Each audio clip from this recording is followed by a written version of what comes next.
I'm Angela Kennecke, a veteran journalist with 30 years in television news and an investigative reporter. But for the purpose of this podcast, I'm just a mom trying to find my way after the loss of a child in the opioid epidemic. I am grieving out loud, using my platform on TV and on social media to try to stop the stigma of addiction and get more people into treatment so that no other family has to go through the devastation that I and my family have experienced at the loss of our 21-year-old Emily. I'm joined today by Fiona Cullinan Farini. Fiona lost her son, Cameron, who was 27 years old. He died just a couple of months before my daughter, Emily, in 2018. He had struggled with addiction but seemed to be doing better until shortly before his death.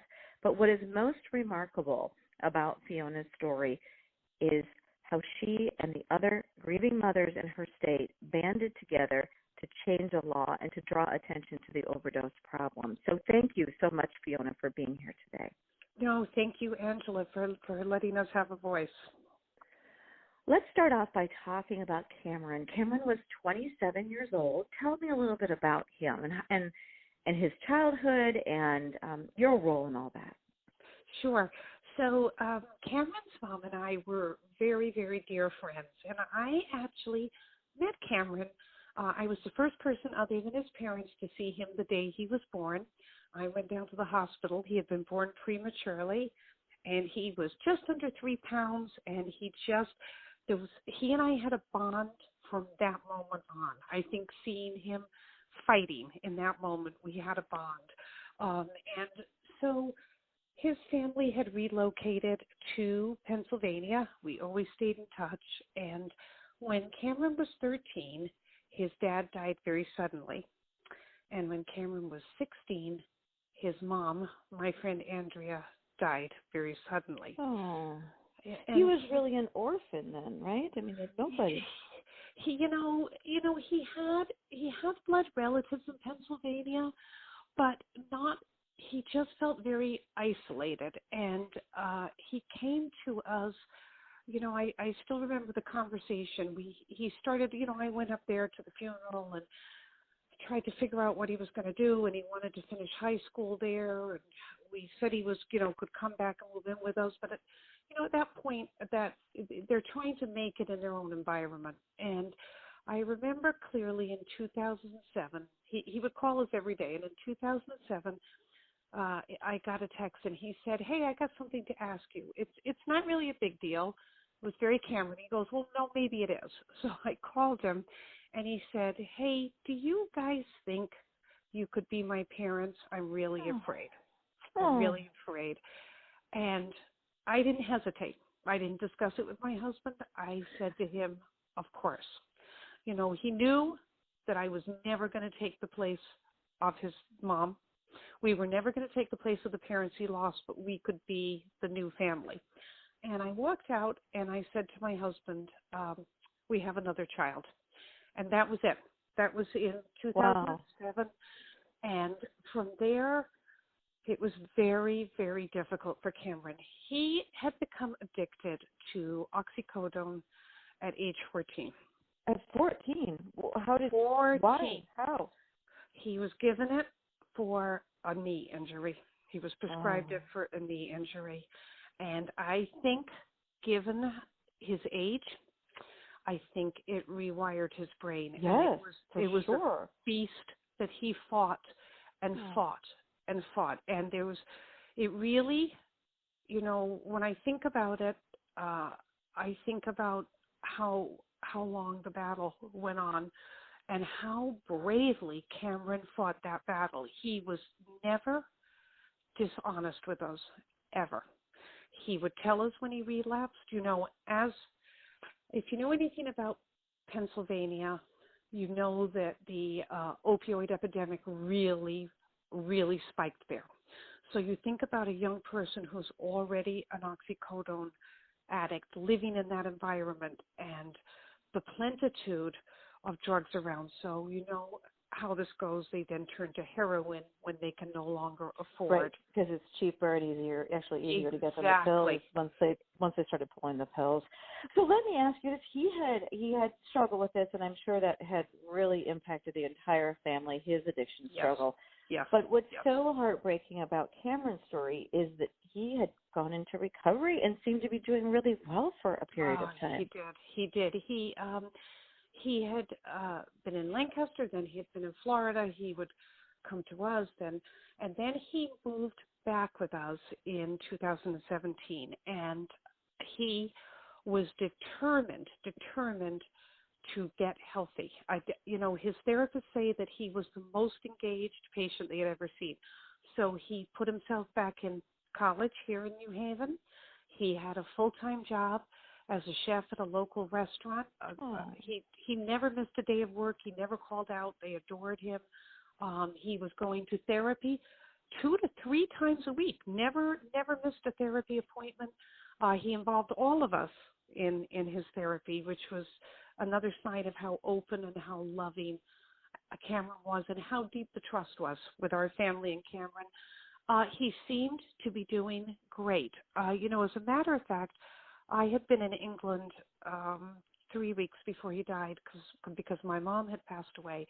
And he had texted me and said, "I bought sneakers. When you come back, we're going to start running." And when I came back, he said he was all excited, showed me his sneakers. He was very hopeful. We were going to start running. His relapse, Angela, was so fast that there was no time to intercede. We know now, looking back, that he probably started to struggle the week before. But he wasn't using. He was just, I think he was fighting in his mind. Sure. And then he worked that weekend, and on the Saturday, he bought what he thought. We know he thought it was oxycodone because we knew him so well. We knew that oxycodone was, if he was going to relapse, that was his drug of choice. Sure. So we now know that he bought what he thought was oxycodone, probably pharmaceutical grade, from somebody, we believe it to be somebody that he trusted. His circle was very small, the timeline's very tight. He probably bought it right outside of his job. He came home on the Saturday night. He was supposed to meet us after work, and he texted and said he was tired. And I said, all right, well, then if you're not coming, then we'll come home. And I came in. He was sitting in his room reading. I asked him if he wanted anything to eat, and he was reading a book. And that was the last time that I saw Cameron alive. He knew that we were going to be out on the Sunday, and we think he waited until the early hours of the morning. He crushed up one of those pills and injected it. Probably in his mind, Angela, he thought he was just going to sleep. And then he was probably on the Monday going to own that he had relapsed, because he would always own when he relapsed. Mm-hmm. So we believe he was probably going to say to his therapist, you know what, I've relapsed. Let's take care of this. Unfortunately, what Cameron had been sold was actually straight fentanyl. So not even another street drug laced with fentanyl, straight fentanyl. He did not have a prayer. I had Narcan in the house. I had learned to use Narcan during this battle. The medical examiner told me if I had been next to him as he injected, I could not have saved him. It was he hadn't even fully injected. The syringe was still in his arm. But that's how potent the fentanyl was. That there was the minute it hit his bloodstream, he didn't stand a chance. Even if like the coroner said, if you would have been right there. Yes. And I don't know as a mom if I'm ever going to accept that. You know how that is. Mm-hmm. You know what I mean? In your mind, you're always, if we'd checked on him and sooner, but right. But if only. Yes, right. Realistically, I know that we could not have saved him. My daughter, it was Sundays he used to sleep. That was his routine. He used to kind of sleep in, and we had been out in the morning, so we didn't really think anything of it because he would get up and he would go back to bed on a Sunday. So we didn't really think anything when we came home late afternoon and his bedroom door was closed. And then my daughter went to wake him up for dinner, and she found him. Isabel found him on the floor, and that was it. I mean, they handled it as a crime scene. I think they must have realized. You're talking about the police, the local police in Connecticut? Mm-hmm. Yes, they handled it as a crime scene. I think, Angela, when they saw, they couldn't say it was fentanyl, obviously, that day. But I think probably when they saw it, they must have recognized something. And so they handled it as they processed the house as a crime scene. Mm-hmm. And that, that they did what they needed to do. That was, as a family, I mean, that was just awful. Oh, I think about that every single day. I specifically think as a mom about Cameron's body lying on his bedroom floor with police guard, but you, as a parent, your instinct is you want to be there with them. You want to be in the room with them. You're still trying to protect them, and you can't. And so I think about that trauma all the time, and I think about how many other families in this country are probably also reliving that exact trauma every single day. But this crisis tries to silence grieving parents. Why do you say that? Why do you say that, Fiona? I say that because I know, having had a child who was struggling with addiction, I know the public perception. Not everybody, Angela, not everybody, but some people do tend to make them responsible for the choice. Say, oh, well, they were addicts. There's that shame. Yes. It's a public health crisis, but there is still that level of shame surrounding it that we have to break through. I believe it's because people don't want to see this as the brain disease that it is. It is an acquired disease. I mean, you have to make a choice to use. It's an acquired, right. But in your son's case, and I know he was a son to you, in your son's case, he was prescribed this by a doctor at age 14. At age 14. I mean, his young developing brain, and that is just one of the outrageous things about your story. But I think what happened following Cameron's death is something we need to focus on too, because when you contacted me shortly, maybe within the fall of 2018. Yes, I believe. And it was shortly after I had gone public with Emily's story and was talking about it. And you told me these police detectives are telling me they can't really do anything to go after the person who sold the pill that was 100% fentanyl to your son and killed him. This is drug-induced homicide. And the police are telling you we can't do anything. And what did I say to you? Oh, we were horrified. So I didn't know what was going to happen. I didn't know enough about it. So they processed the scene that day. So to me, we knew it was a very tight timeline. We knew it was somebody he trusted. We assumed that they would be following through on this. We assumed, and let me just say, let me go back a second. Law enforcement, New Haven law enforcement on the scene were fantastic that day. I mean, they did everything they were supposed to do. But now we think there's going to be an investigation. And in our minds, our biggest thing that we wanted was that person stopped. So that other people... They couldn't kill anybody else, right? So they couldn't do it to anybody else. You're thinking, I couldn't save up my child. I got to save the others. So we're not really questioning what's going on. And then we realize nothing's happening. And we start trying to figure out why nothing's happening. So now, besides grieving, we're also trying to do police work or trying to figure things out. And finally, we met with the sergeant in charge of the case. And he explained to us that in Connecticut, fentanyl was not classified as a narcotic because it was an artificial substance. And an artificial opioid, basically. It's a synthetic opioid. So why wasn't it? Do you know why it wasn't classified as that? It just wasn't. It just wasn't. And so he said to me, so even if we investigate and we question this person, if we arrest them, they're going to get right back out. They're going to get right back out because we don't have a law to hold them. So I remember in that moment looking at him with absolute horror, and I said to him, well, we have to do something. What do we do? And he said, the only thing I can tell you to do is I recommend you try to find other parents and go to Hartford, which is where our capital is, make a lot of noise and try to get a law. Well, that was the beginning of April. Our legislative session here closes out in June. I was on the phone. I don't even think his car was out of our driveway.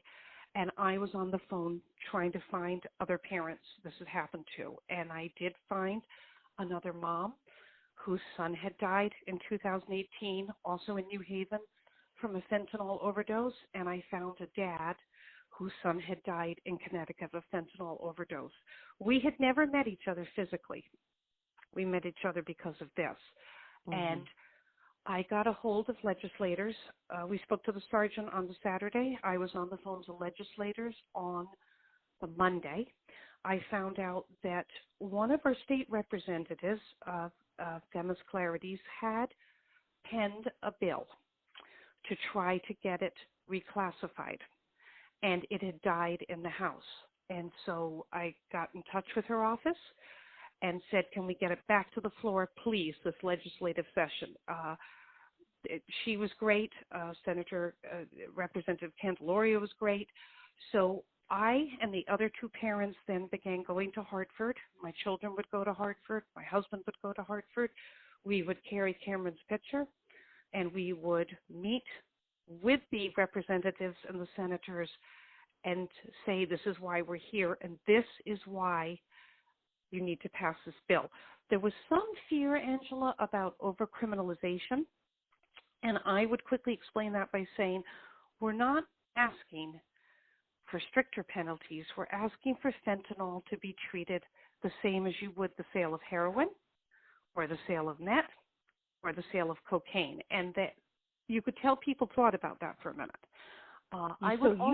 You mobilized the troops. I mean, one of the things I did. On this one, I did. I mean, the other parents have done a lot of different things on their own. On this one, I was, my children joke, and they're not wrong, I was like a woman obsessed, Angela. From that conversation with the sergeant, I was on a mission to do whatever I could to get this bill to the floor.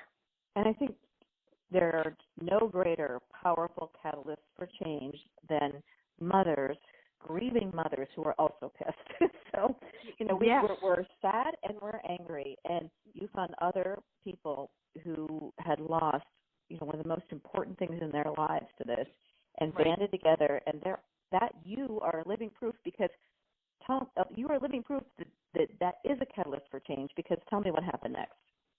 I believe so. It was so late in the legislative session, and they got it to the floor, and it passed. It passed the House of Representatives. I want to say 143 to 0, maybe. I mean, it passed. Wow. So it passed overwhelming. Yeah, it passed overwhelming. It passed they then had to get it to the Senate floor, and they warned us that it was an incredibly busy legislative session. They were going to do what they could. I remember meeting with the chairman of the Judiciary Committee, and he looked me in the eye and said, I give you my word. I'm not going to block this. It's going to go to the floor. I think it's going to pass. And the other mother that was helping with this, who started another great organization, Demand Zero, because she lost her son to a fentanyl overdose, we were on the phone and we were watching the results come in, and we were so scared that I actually turned it off, because it had gotten to like 11 o'clock. It was the very last night off the legislative session, and I thought, all right, they're not going to get it through. And then she texted me just before midnight, and she said, hurry up, watch. And it passed. I think there were only 3 senators who did not vote for it. Oh, wow. Yeah. And so it went into effect in July. The governor did in July. And has it been used? So that's the next thing I'm obsessed with, Angela. I was just up at the Senate last week asking them, has it been used, and can we please reach out to local law enforcement throughout the state and find out if they are using this bill? Do they know about the law, and are they using it? So I don't actually have the answer to that yet, but I'm on it. I'm Okay. following it all the way through. I know you are. So tell me then, what happened with Cameron's case? Did this help with your son's case at all? Or has the person who provided him with the fentanyl pill ever been prosecuted? It did not help with Cameron's case at all. I am told that a case can always be reopened. I think about it this way. I would really still obviously I would like his case prosecuted. I've gone as far to meet with the commissioner of the police in Connecticut. However, I also think that the best thing we can do for Cameron, the absolute greatest way we can honor his memory and who he was and what he was about, is to try to help others in his name. Yes. So, yes. Mm-hmm. I agree 100%. That is the best place to put your grief, not in revenge or any of these things, but in passing along so that other people have better lives and don't have to go through the same thing. Exactly. And we're going to be. I'm sorry. Go ahead. Yeah. What have you done? I'm sorry. You started a nonprofit, right? We did. We just started a nonprofit. What we're going to work on. It took me a while to figure out what would be the best avenue to direct our energies on. We've decided, Angela, the best thing to work on, especially because of Cameron's investigation, is stigma, and make sure that law enforcement are educated now in this crisis to view the victims of overdoses as they would the victim of another crime, without always putting the full ownership on the victim for how they have died. Amen. Yeah. Well, and you're also working to get software to law enforcement so they can open up, because so much of the information for these cases is contained in people's phones. Exactly. Who they contacted, how they got the drugs. And then also I thought what was really cool is Cameron was studying to be an addiction counselor. Is that correct? Yes, that is correct. Correct. And wow. And so you are also raising money for a scholarship for those people who want to study addiction. We are. My daughter Isabel, who we used to call them Thing 1 and Thing 2. They were really funny together, and they were studying at the same university. When Cameron died, she switched her entire major. She was also a college student. She switched her entire major to addiction studies because so it's really impacted her life and her future. I mean, it impacts all of our lives and all of our futures, right? Yeah. Everybody who loved, the people that overdose in this country, for sure it does, in all kinds of different ways. Some are, meaningful, and some can be very destructive. It's just so hard. But when you can take something like this, like your daughter is, and doing something positive to try to create change in the world, my hat is off to your entire family. Yeah, thank you. And we know that Cameron would be so proud of her, because he used to say to us all the time, I know I can help people like me. I know I can help people like me. Mm-hmm. So we think, all right, so now we're going to be the voice for Cameron to help others. Well, again, thank you for everything that you're doing. I am so sad that we had to meet in this way through this bond that we share from losing our children. I think you have been through so much trauma as well, your entire family. I know that kind of death is so traumatic, and you have been courageous and brave, and you've gotten things done to change the world. And so thank you, and I'm honored to know you. Angela, thank you, because actually I was feeling very isolated when I first read about your story, and I always wish we didn't have to meet this way. But then I'm always grateful that we have each other, It's that sort of thing that it's the group of parents that you wish we had never had to meet. But I'm so grateful there are people like you out there, and what you have done since you lost Emily is absolutely inspirational. Well, thank you. Thank you. We have a mutual admiration society here, because I feel the same way about you, and I'm so glad that you reached out to me. And thank you for sharing your story for this podcast. I think people can really learn a lot from your story and all of the stories of people who talk on my podcast, but I'm very grateful. So thank you, Fiona. Thank you, Angela. I believe we can all learn from each other as we walk through life, and by sharing our suffering, we can lessen the suffering of others. Until next time, wishing you faith, hope, and courage. To read my blogs and join us in our mission, just go to Emily's Hope at paintingapathttorecovery.org. Also, please rate and review this podcast. Thank you.